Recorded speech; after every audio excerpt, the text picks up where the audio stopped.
Уургийн бүтцийн тухай мэдээлэл ДНХ-гээс мэдээллийн ерөнхийд хуулбарлагдах үйл явцын талаар бид өмнө нь ярьсан билээ. Энэ үйл явцыг бид транскрипц гэд нэрлэсэн бөгөөд энэ процесс эсийн бөөмөд явагддаг. За түүний дараа мэдээллийн ерөнхий нь бөөмөөс гадагшилж цитоплазмд орших рибосом дээр очиж холбогдно. Энд холбогдсны дараа уургийн нийлэгжил явагддаг. За өөрөөр хэлбэл уургийн био нийлэгжил хоёр үе шаттай явагдаж эхнийх нь бөөмөд, хоёрдугаар шат нь цитоплазмд рибосом дээр явагдана гэсэн үг. За бид одоо энэхүү үйл явц хэрхэн явагддаг талаар арай нарийсгаж тайлбарлая гэж бодож байна. Өөрөөр хэлбэл уургийн нийлэгжлийн үйл явцад эсийн доторх ямар эргэтэнцрүүд оролцдог талаар тодруулцгаая. За үүний тулд би бөөмийг баг зэрэг томруулад тодорхой зуръя. За ингэснээрээ бид бөөмийн мембран дээр явагдаж байгаа үйл явцыг тодорхой харах боломжтой болно. За бөөмийн мембран нь хос мембрантай бөгөөд за үүнийг бид нар гадаад дотоод мембран гэд нэрлэдэг.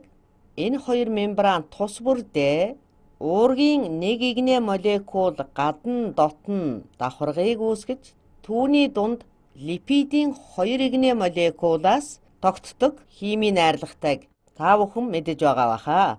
За энэхүү зураасуудыг томруулад харуул зураас үрээр липидийн хос давхаргыг төлөөлөн харж болно.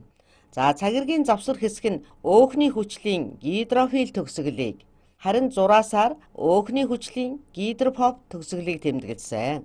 За тэгэхээр миний зурсан энэ зураас тус бүр липидийн хос давхаргыг илэрхийллээ. За бидний гол асуудал бол мэдээллийн ерөнхий хэрхэн энэ липидийн давхаргыг нэвтэлж гардаг вэ? Өөрөөр хэлбэл ДНХ-гээс уургийн бүтцийн тухай мэдээлэл эм ерөнхий хуулбарлагдаж транскрипц явагдана. За энэ нь эсийн бөөмийн дотор явагддаг. За эдгээр нь хэрхэн липидийн хос давхаргыг нэвтлэн гадагш гаргах вэ гэвэл нийлэгдсэн мэдээллийн ерөнхийгийн молекул бөөмийн мембраны нөхцөвээр гарч цитоплазмд орно. За бөөмийн мембраны сүв гэдэг нь нэг ёсондоо нарийнхан сув хоолой бөгөөд бөөмийн мембран дээр хэдэн мянган ийм нөхцөв байдаг. За бөөмийн мембраны энэ нөхцөв бол цитоплазмын мембран дээр байдаг нөхцөвөөс хэмжээний хувьд олон дахин том байдаг.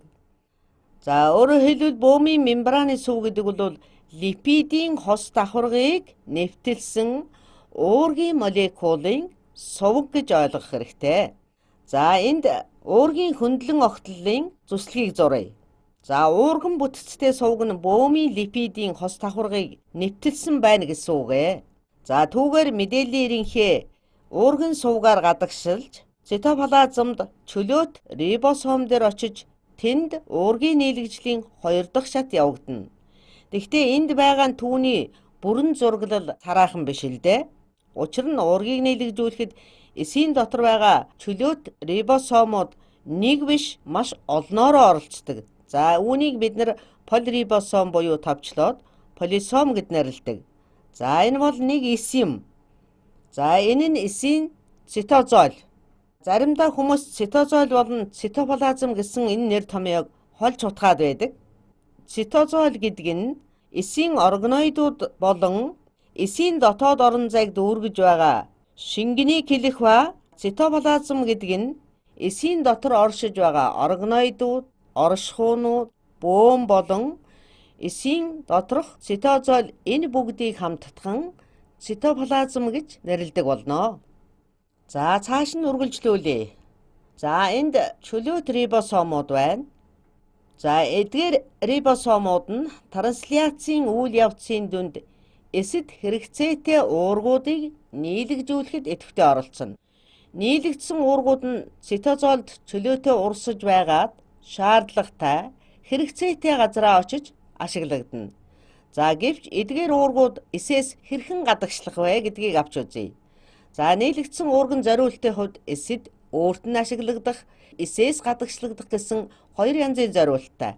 За тэгвэл эсийн дотор ашиглагдах биш буюу эсээс гадагш ашиглагдах уургууд нь эсийн мембран дээр хэрхэн очиж суух тухай энэ зураглал дээр тайлбарлая. Эсүүд хоорондоо олон замаар харилцан үйлчилдэг. Тэд бусад эсэд зориулж уургуудыг нийлэгжүүлдэг.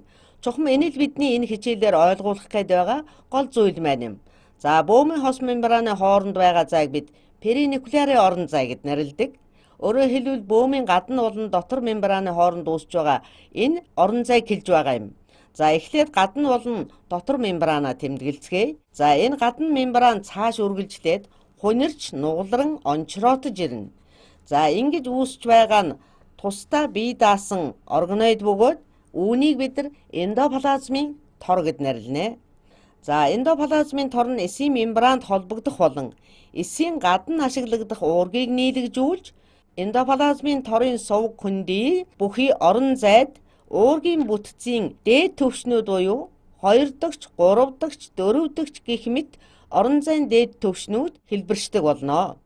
За энэ үйл явц хэрхэн өрнөдөг юм бол эндоплазмын тор 2 үндсэн хэсэгтэй барзгар эндоплазм болон гөлгөр эндоплазмын тор гэж 2 ангилдаг.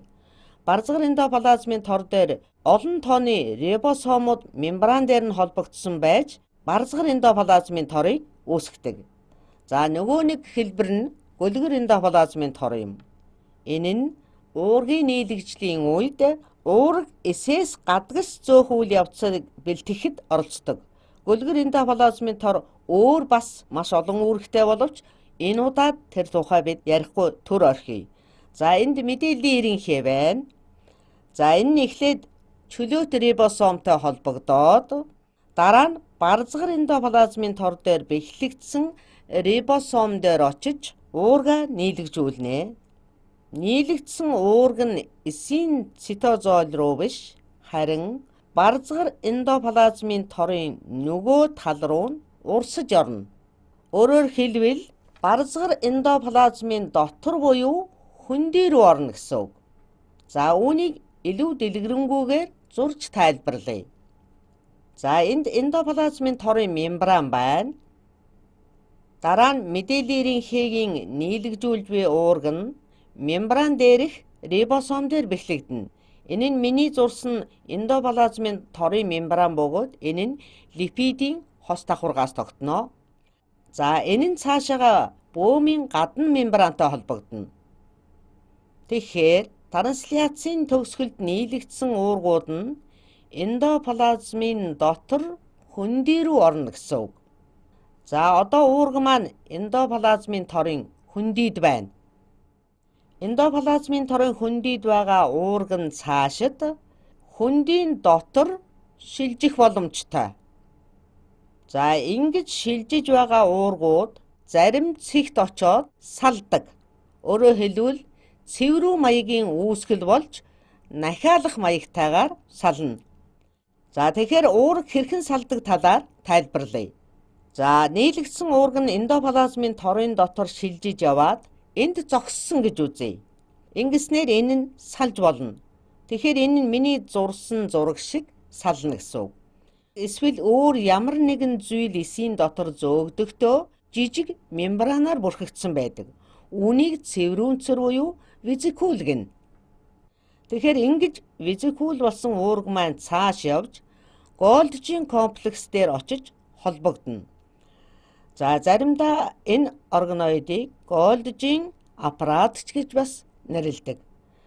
За энэхүү органоидыг Италийн эрдэмтэн Голдж анх мэдрэлийн эсээс олж илрүүлсэн учраас энэхүү эрдэмтнийхэн нэрээр нэрлэгдсэн болно.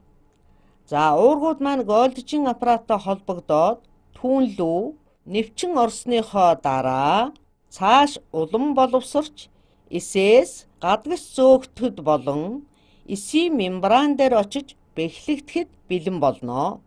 За энэ бүх үйл явцын төгсгөлд уурга бүтцийнхаа бүрэн төвшнүүдийг бүрэн олж боловсрон хэрэглэхэд бэлэн болсон байдаг. Тэгэхээр одоо энэхүү уурга нь ямар уурга вэ гэдгээсээ хамаараад эсээс гадагшилж аль нэгэн газар ашиглагдана, эсвэл эсийн мембран дээрч үлдэж болно.